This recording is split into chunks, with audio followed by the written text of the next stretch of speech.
sudden the foundation's getting a little shaky. Like, who has the most to lose of the postseason teams in the NBA? Mike, your answer? I got two. The Knicks, I think, is the common answer. Colin, if they lose to Detroit, Thibodeau won't even be on the point. If they lose to that in that series, now granted, they could be a home game, so points kind of rich. But I think after that series, if they were to lose to Detroit, Tibbs doesn't have a job. We know their record against teams that are good. They didn't beat the Cavaliers one time this year. They didn't beat the Celtics one time this year. So when you look at it from that perspective, you know how New York fan is. They expect to be on the level of the Cavaliers and the Celtics. They revamped this team. And they got rid of Cat and revamped this team in Thibodeau's eyes to be on that level of the best in the Eastern Conference.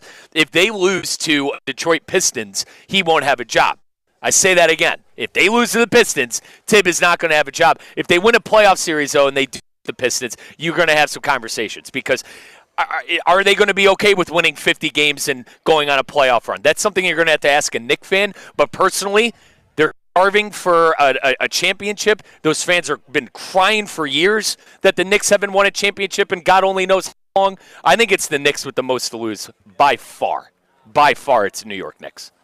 Yeah, in terms of the most that could actually happen if they were to lose, Knicks are high up there on the list. I would say on the other side of things, if you're sitting there and you're Denver and you drop and have a terrible playoff series. They've been hot. Hot 3 games. They beat Sacramento, the Grizzlies, and the Houston Rockets, who didn't play any of their starters. I understand. Rather have them win the games going into it than not. Well, fair. But, I mean, they fire their coach, and all of a sudden you go into the postseason losing 5 and losing 6 to the Clippers. That's not a good look either.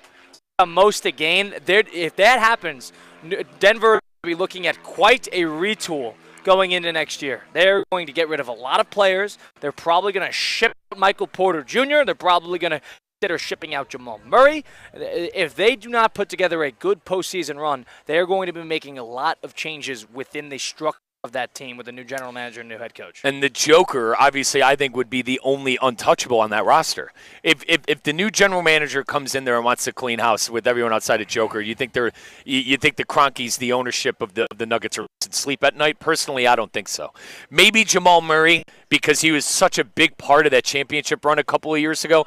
But availability has been his problem, Colin. Availability and being on the court has been his problem. So I think there's an out as far as Jamal Murray in Denver, but I like it. I think if I had to pick someone in the Western Conference with the most to lose, it's them.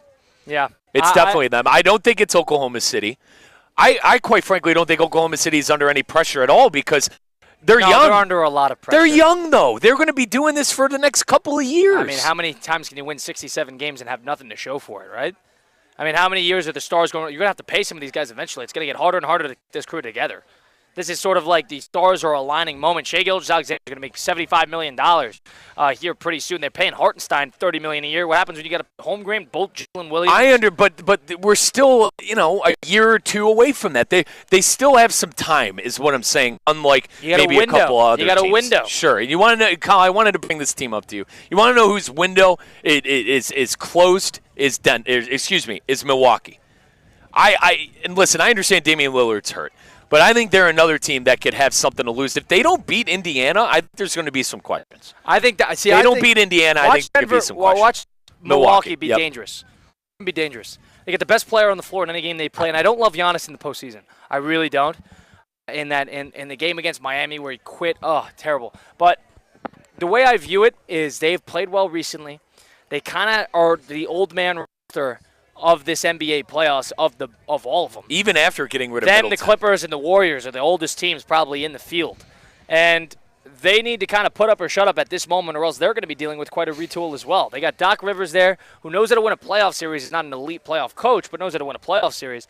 I could see them being dangerous. They can't necessarily challenge Boston or the Cleveland, but to get out of that first series, maybe give somebody a scare just because of Giannis on his presence alone, I think that would be a little dangerous. He's got some presence. He's got fire. He's as good of a player as there is in the NBA. He's been top 5 in MVP voting. About 7 years running. He's going to be top 5 again in MVP voting. Averaged 30 points per game. He played like 68 games.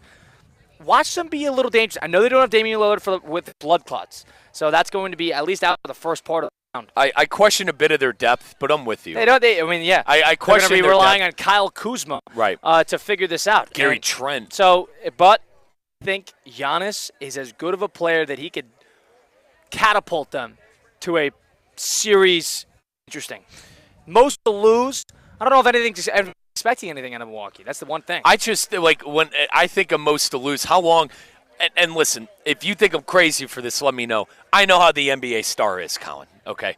How many more times is Giannis going to be able to handle, not being one of the top teams in the Eastern Conference when he's at the peak of his career? Is it only if there's one person you can say that could about they too, lose it's Giannis? Jokic. It's Jokic, too. Sure, understood. Let's add them to the mix, too.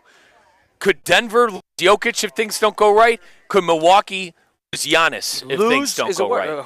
How are you going to get – you got to get rid of him. You're going to get a whole When I mean lose, request for a trade. Because that's the ultimate death march in the NBA is when your star says, get me out of here. Right. And I don't think them winning in the first round or losing in the first round will make Matters. that much of a difference. Maybe it does. Pressure's on, right? Be on. That's you assuming that Giannis is unhappy in Milwaukee.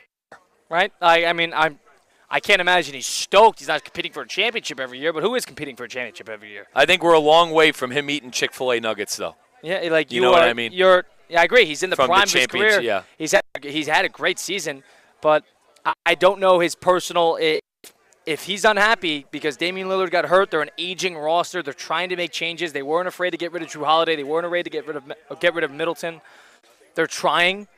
I could give them more credit than I can Denver, who's trying to bash over the same thing, but when it's a roster problem and all of a sudden they adjust the coach. That would be more of my issue. Fair. But I understand both sides. At a certain point, Jokic has never had an all-star teammate. Think about that for a second. Jokic has never had an all-star teammate. For years, it's like, Jamal Murray will just not during the playoffs. Right. Hey, I mean, at a certain, like an all-star, I'm not sure if that's our gauge for greatness, but, I mean, there's only so many players in the NBA, and a lot of them have big-time teammates, big twos, big threes, you name it, all NBA teammates, and they're kind of just expecting Jokic to make it work with the Michael Porter who never took the next steps, and with a Jamal Murray who is erratic but a great postseason player. You can't necessarily rely too much on that. As for the Milwaukee side, Milwaukee's kind of gotten unlucky. They got extremely lucky in 2021 when they won the title. Mm-hmm. And all of a sudden, ever since then, they've kind of dealt with the age. They've dealt with the getting rid of the coach. Giannis was unhappy with Griffin. It's a spotty ownership. We'll see what happens there. I can totally see both sides. I can't speak for how he feels about the organization, but I imagine they're catering to him quite a bit. If they were willing to make moves to try to make the team a little bit more spice, how often can we? Giannis is just, all right, well, I got rid of the coach.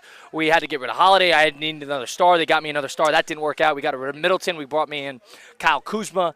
That didn't work out. They're catering to making it work for him. All of a sudden, it doesn't work. I need to leave. Now what happens, and we're running out of showtime here, what happens with the Knicks, Kyle, if they implode? I would have fired Thibodeau last year. I'm out on Thibodeau. I'm biased. But like Brunson and that whole that team is built around the way Tibbs plays, especially with Cat being out of town and them trading for Bridges and company. This team is tailor-made to Thibodeau. That's my thing. They're gonna have to do a lot of. We talk retooling. We talk retooling a lot on the show. Be a lot of retooling. You don't bring in a new coach and then change the roster to the coach. You bring in a coach that can make the roster. Do you agree work. they kind of did that though with Thibodeau? With changes to they got Cat. They got rid of sorry. I apologize. And with getting Cat and Bridges. But is that not tailor-made to Tibbs? Yeah, it helps with Tibbs because he got a bunch of Iron Men on the floor. But bringing a coach to cater to the roster, you don't necessarily bring in a coach and then create the roster. You're going to thinking, all right, we have the roster here, a la Cleveland. We're going to need a coach that maximizes these talents. That would be they need to find their Atkinson and get rid of their JB Bickerstaff. That would be my view on it. Before we throw a trade for Atkinson, let's have him make a run here.